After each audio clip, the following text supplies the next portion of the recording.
তো গরম গরম রক্ত গায়ে পড়তেছে, আমি মানে ব্যথায় তখন থেকে আমার সামনে কয়েকটা মাথায় সরানো লাগলো, নগদ পুরা শেষ। আসসালামু আলাইকুম প্রিয় দর্শক, আমরা আছি আজকে জহুরুল ইসলাম মেডিকেল কলেজে। আমাদের মাঝে উপস্থিত আছেন আমাদের একজন বীর সৈনিক। তিনি জুলাইয়ের সমস্ত আন্দোলনে উপস্থিত ছিলেন। গত 5ই আগস্ট যাত্রাবাড়িতে ঘটে যাওয়া নৃশংস হত্যাকাণ্ডের মধ্যে তিনিও ছিলেন এবং দুর্ভাগ্যক্রমে তার পিঠেও একটা গুলি লাগে এবং সেই থেকে সে আমাদের মেডিকেল কলেজে অর্থাৎ জহুরুল ইসলাম মেডিকেল কলেজে ভর্তি আছেন এবং চিকিৎসাধীন আছেন। একটা বিষয় উল্লেখ করে রাখি, তিনি আমাদের বন্ধু, জহুরুল ইসলাম মেডিকেল কলেজের 5ম বর্ষের একজন ছাত্র। তার বাবা একজন সাবেক পুলিশ অফিসার। তা হওয়া সত্ত্বেও সে জুলাইয়ের স্বাধীনতা যুদ্ধে অংশগ্রহণ করে, তার বাবাও অংশগ্রহণ করে, কিন্তু দুর্ভাগ্যক্রমে তার গায়ে গুলি লাগে এবং বর্তমানেও সে অসুস্থ অবস্থায় চিকিৎসাধীন আছে। আমরা তার মুখ থেকে সমস্ত কিছু জানবো, আপনারা সাথেই থাকুন। আচ্ছা মারুফ, তোমার কাছে আমার প্রশ্ন হলো, সারা বাংলাদেশ সহ আমাদের জহুরুল ইসলাম মেডিকেল কলেজ 18 তারিখে বন্ধ হয়ে যায়। এরপর আমরা হলে মানে আমাদের ইচ্ছা থাকা সত্ত্বেও আমরা থাকতে পারি নাই, সবাই চলে গেছি। ঢাকাতেও একই অবস্থা, ঢাকা বিশ্ববিদ্যালয়, জাহাঙ্গীরনগর ইউনিভার্সিটি, সব জায়গায় একই অবস্থা। সবাই যে যার মতে বাসায় চলে গেছে। তুমিও তো বাসায় চলে গেছো, তোমার বাসা ঢাকা যেহেতু। তো কিভাবে তোমার আন্দোলনে অংশগ্রহণ এবং কি কি ঘটলো, যদি কোনো ঘটনা থাকে? জি, আসলে যে 18 তারিখ বাসায় চলে যায়, এর আগে আমি ফেসবুকে আমরা খবর দেখছি যে নিউজ ফিডে বিভিন্ন জায়গায় ছাত্র নির্মম যে নিরীহ ছাত্রদেরকে, যে ছাত্রলীগ তাকে শুধু কোটা বিরোধের জন্য মেন যে শুরু হয়েছে আন্দোলন কোটা নিয়ে, অনেকে মারধর করা হয়েছে, অনেক ভিডিও সব পেজগুলো তো আর খবরে প্রচার করে না। তো ফেসবুক আবার টেলিগ্রামে বিভিন্নতে দেখা যাচ্ছে নৃশংসভাবে তারা নেট অফ করে নেট অফ করা যায়। আগে যে খবর পেয়ে গেছি, এরপরে তারপরে যখন আমার এলাকায় তো ঢাকা গিয়াতে প্রত্যেক দিনই যে আহত হয়েছে, বন্ধু বান্ধবরা আসে, ছোটো জুনিয়ররা আসে, সিনিয়ররা আসে, আমরা খবর পাই। কোন এলাকায় যদি কেউ আহত হয়ে আসে, আমরা খবর পাই যে আহত হয়েছে, তখন আমরা বুঝতে পারি যে এটা একটা বড় কোনো সহিংসতা রূপ নিয়েছে। এটা মানে কোনো শান্তি না। তারা পুলিশ বা শেখ হাসিনা যে স্বৈরাচারী, তারা আসলে ছাত্রলীগ মিলে এটাকে ধামাচাপা দেওয়ার জন্য তারা নিরীহভাবে করছে, আর নেট অফ করে দিচ্ছে। এটা আমাদের ভিতর থেকে আমার মনে হলো যে যাওয়া উচিত, কারণ নিরীহ মানুষকে এভাবে মারা হচ্ছে, এটা তো আসলে ঘরে বসা যায় না। কারণ আপনারা তো দেখছেন আবু সাইদ হত্যা হলো, এটা দেখলে আবু সাইদের বোনের কান্না সব দেখে আসলে মানে ঘরে কীভাবে থাকবো, সহ্য করতে পারি না। আমরা এর বিরুদ্ধে আমরা সবাই আন্দোলন। জি। আচ্ছা, এরপরে বিভিন্ন আন্দোলনে অংশগ্রহণ করেছেন এবং আপনার সাথে যেই ঘটনাটা ঘটছে আগস্টের 5 তারিখ। তো আগস্টের 5 তারিখে আপনার কিভাবে আপনি বাসা থেকে আন্দোলনে গেলেন বা কিভাবে গুলি খেলেন? আপনার সামনে কোনো ঘটনা ঘটছে কিনা? কেন্দ্রীয় সমন্বয়ক তারা তো ভিডিওতে বলেছিল যে 6 তারিখ লং মার্চ দিবে, কিন্তু তারা যখন বুঝতে পারলো যে সরকার কিছু একটা করতে চেয়েছে, তখন তারা লং মার্চটা আগায় দিয়ে 5 তারিখ করে দেয়, লং মার্চও ডাক। তখন আমাদের প্ল্যান ছিল যে আমরা যাবই সবাই। এখন আমি যখন আন্দোলন যাই, আসলে গেলেই বুঝতে পারবেন যে অনেক মানুষ যে মাদ্রাসা পানি নিয়ে আসতেছে, আপনাদের শরবত, আপনার বিস্কুট নিয়ে আসতেছে, কার যে অভিভাবক, এত মানুষ, মানে এমনি আপনি যে শুধু হচ্ছে ছাত্ররা এমন না, সব ধরনের সব শ্রেণীর মানুষ, সব বয়সের মানুষ এই আন্দোলনে যোগ দেয়। তখন আমরা এই আন্দোলনে যাই, গিয়ে আমার সাথে এই ঘটনাটা ঘটে। আমরা 10টা বাজে যখন ঘর থেকে বের হই, সবাই একটা অটো নিয়ে শনি একটাতে যাই। শনি একটা থেকে ধনিয়া কলেজ থেকে আমরা শুরু করি মিছিল। লাখ অনেক মানুষ, ফ্লাইওভারটা পুরোটা ভরা ছিল, আর জোরে জোরে সাউন্ড গ্রেনেড এই সে চলতেছে। আর একটু পরপর ঠেলাগাড়ি দিয়ে মানুষ কুলে নিয়ে লাশ নিয়ে আসতেছে। সামনে যারা যায় তারাই, কারণ এটা তো মনে করেন যে কোনো সামনে থেকে না, এটা তো লুকিয়ে তারা স্নাইপার দিয়ে ছাদ থেকে আগেই প্ল্যান করা ছিল, আগের রাতে তারা সব কিছু সেট করে রাখছে যে কেউ যে আসে গুলি করে দিবে। ওনাদেরকে অর্ডার দেওয়া ছিল, তারা এরা এরকম তারা এটা পরিকল্পনা করে, মানে যখন দেখতেছিলেন যে ঠেলা গাড়িতে ভ্যান গাড়িতে লাশ আসতেছে, তারপর আপনারা সামনে তখন আমাদের তখন মনে করেন যে ভয় পাবো, এত নির্মম দৃশ্য। ছোটো ছোটো বাচ্চারা যারা কলেজের, তাদেরকে মাথায় যে খুলি উঠে গেছে, তারপরে মনে করেন ছোড়া বুলেটগুলো চোখে পড়ে গেছে। আপনারা তখন আপনারা ভিতরে আপনি নিজেকে কন্ট্রোল করতে পারবেন। মনে হবে যে কীভাবে কেন, আমরা তো বাংলাদেশের নাগরিক, আমরা তো এমন না যে আমরা অন্য দেশের সাথে যুদ্ধ করতেছি, আমাদের মারতেছে। নিজের দেশের পুলিশ আমাদের উপরে, নিজের দেশের সরকার নিজের দেশের মানুষের উপরে এভাবে কীভাবে হত্যা চালাতে পারে? কেন? আমাদের তখন এটা হয়ে গেছে যে এক দফা এক দাবি, ক্ষমতা ছাড়তে হবে। আর কোনো যে বোঝাবুঝি মিটিং গণভবনে ডেকে আমাদের সাথে কথা বলবে, আমরা 100 নাই, ক্ষমতা ছাড়তেই হবে। আলহামদুলিল্লাহ রহমতে আমরা সফল হয়েছি। এরপরে হচ্ছে আপনি আন্দোলন আরো সামনে আগায় গেলেন, এরপর আপনার গুলিটা কিভাবে লাগলো? যেমন আমরা যখন গেছি, তখন আমাদের আগের দিনে মনে করেন আমরা তো সোনারকার থেকে স্লোগান দিই, তারপর পুলিশের সাউন্ড গানের ছাড়ে টিয়ার শেল ছাড়ে আমরা পিছিয়ে এসে পড়ি, এই আমরা ধাওয়া দিই, তারাও ধাওয়া দেয়। আচ্ছা আচ্ছা। এর মধ্যে সেনাবাহিনী আসে, সেনাবাহিনী গাড়ি এসে বলে যে আপনারা পুলিশকে বলে যে আপনারা গুলি করেন না, শেখ হাসিনা সেনাপ্রধান ভাষণ দিবে, আপনারা সারেন্ডার করেন। আচ্ছা। পুলিশ সেনাবাহিনীর কথা শোনে না, তারপর চলে যান। সেনাবাহিনী চলে গিয়েছে, তখন আমরা আমাদের লক্ষ্য ছিল শাহবাগ গণভবন যাবো, আমরা আগেছি। তখন অতর্কিতভাবে পুলিশরা ছাদ থেকে মনে করেন যে তারা যেহেতু রাবার বুলেট আসে না, অরিজিনাল বুলেট রাইফেল দিয়ে গুলি করছে। আচ্ছা। এখন তাদের কাছে যে অত্যাধুনিক স্নাইপার আছে, এটা আপনারা না গেলে ওই জায়গায় বুঝতে পারবেন। স্নাইপার দিয়ে গুলি করছে? জি জি জি। মানে সেনাবাহিনীর কাছে বলে, সেনাবাহিনী আবার আমাদের সাথে অনেক বন্ধু সুলভ আচরণ, তারা এসব যুদ্ধে ছিল না, তারা ফুল জনগণের সাপোর্টে ছিল। আমি চলে যাই, আমি আস্তে আস্তে আস্তে আস্তে আগাই, এই আগাই আবার পিছনে আসি, হুট করে ফায়ার শুরু করে দেয় সাউন্ড গ্রেনেড, টিয়ারশেলের ধোঁয়াটা আসলে চোখে গেলে অবস্থা আমরা আগাই একটু করে আগাই, আবার পিছাই। কিন্তু আমরা আগাতে একদম থানার সামনে যে ট্রাফিক বক্সটা, ওই জায়গায় আমরা চলে যাই। ওই জায়গায় মনে করতে শাটার মাটার সব বন্ধ, আমরা তখন ফ্লাইওভারের নিচে লুকাই। আমরা যে ময়লার দিয়ে এসে ময়লার গাড়ি আছে সিটি কর্পোরেশন, এর পিছনে লুকাই। তাও তারা মনে করেন হামলা করে অনেক। শুধু আমি না, আমি তো আমার ঘটনা বলতেছি, সেখানে তো মনে করেন যে কোনো নাই, দল বর্ণ নির্বিশেষে সবাই যে যেমন পারে, মাদ্রাসা স্টুডেন্টও আছে, সাধারণ মানুষও আছে, আবার হেল্পাররাও আছে, সবাই একসাথে গিয়ে মনে ওই জায়গায় যা বুঝলাম মনে একটু আহত হলে কেউ কাউকে না চিনলো সে তাকে হেল্প করে, যত সম্ভব করে হাসপাতালে নেওয়া যায়। তারপর বিভিন্ন রিক্সা চালকরা, ভ্যান গাড়িরা বিনামূল্যে তারা এখানে বসে আসছে, যেখানে আহত হলে সেটা মেডিকেলে নেওয়া যাওয়া। এরপর আপনার গুলিটা কোথায় লাগছে একটু? গুলিটা যখন আমি তো মনে করেন যে সামনে লুকাই আছি, এখন প্রচুর ফায়ার শুরু হয়েছে। আমি দেখলাম আমার সামনে কয়েকটা মাথায় সলায় লাগলো, নগদ পুরা শেষ। আমি আতঙ্কিত হয়ে আমি একটু পিছিয়ে ঘুরলাম, ঘুরে ফায়ারের পিলারের নিচে লুকাতে চাইছিলাম। তখনই পিঠে একটা ঢুকলো, আমি মনে করেন যে পরে যায়, আমি গুলিটা সেন্সলেস অবস্থা। আমি জাস্ট মানে আমি চোখ দিয়ে দেখতেছি, কিন্তু আমার কোনো হাত পা লড়ানোর যে আমার না কোনো সেন্সেশন কাজ করা নেই। আমি তো এটা টের পাই না, মানে বুঝতে পারছি না আসলে পিছনে কি হয়েছে।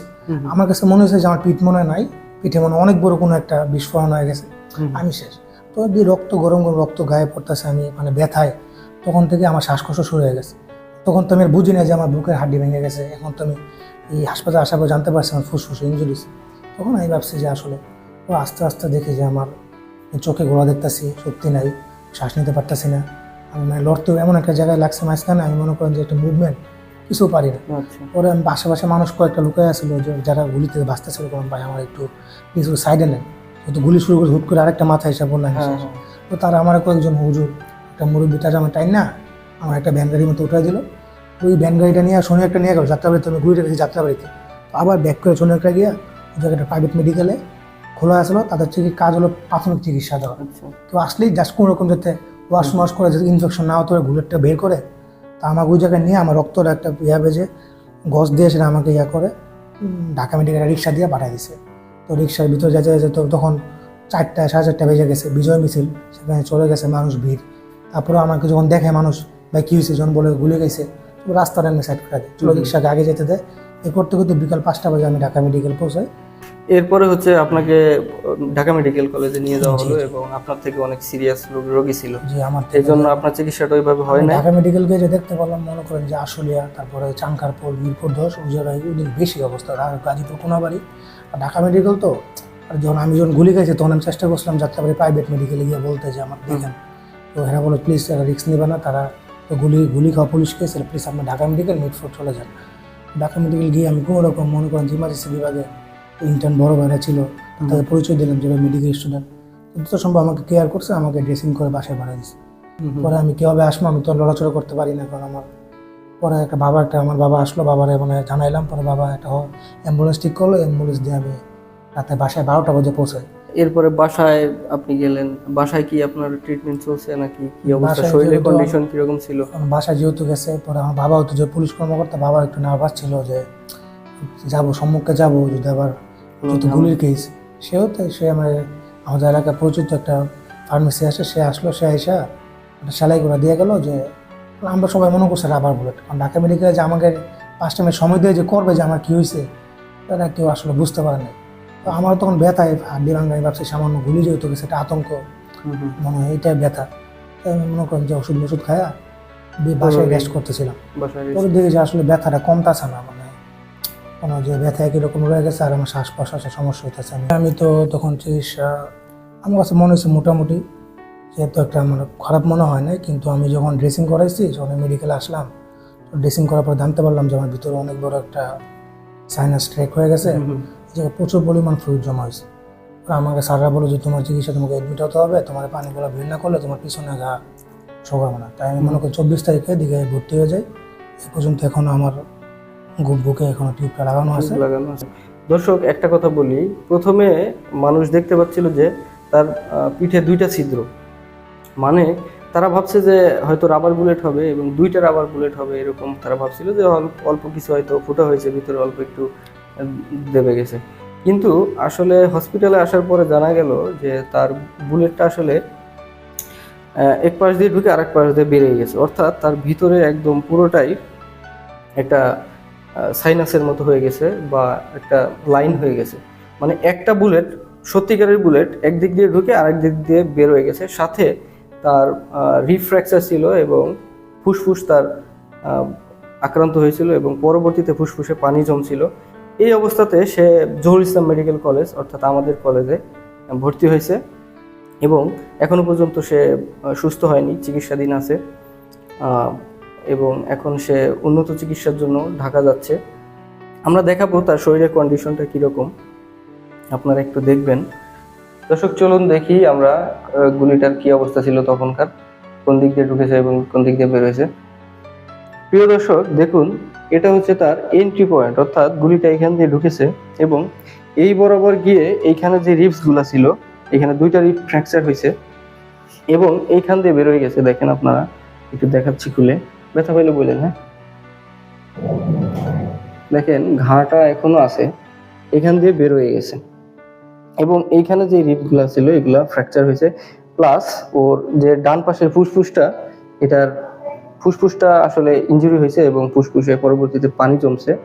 পানি জমার কারণে আমাদের শ্রদ্ধেয় ডাক্তার দেবব্রত পাল স্যার, উনি এই বুকের চেস্ট ড্রেন করার জন্য বলে এবং সবশেষে অপারেশন হয় এবং এই চেস্ট ড্রেন টিউবটা দেওয়া হয়েছে।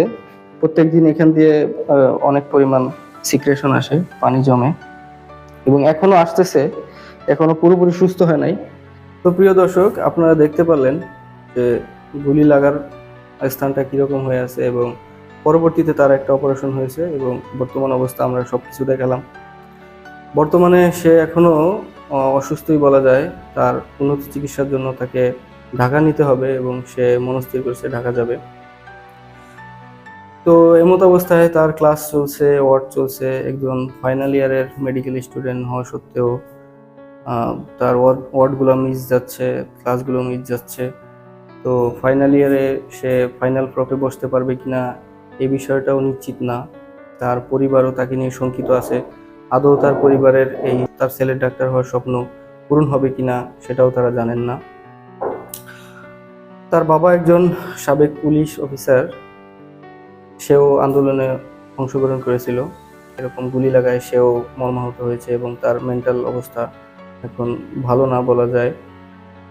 তার পরিবারের এই বেদনার দিনগুলোতে আমরা সবাই চাই তার পাশে থাকার জন্য।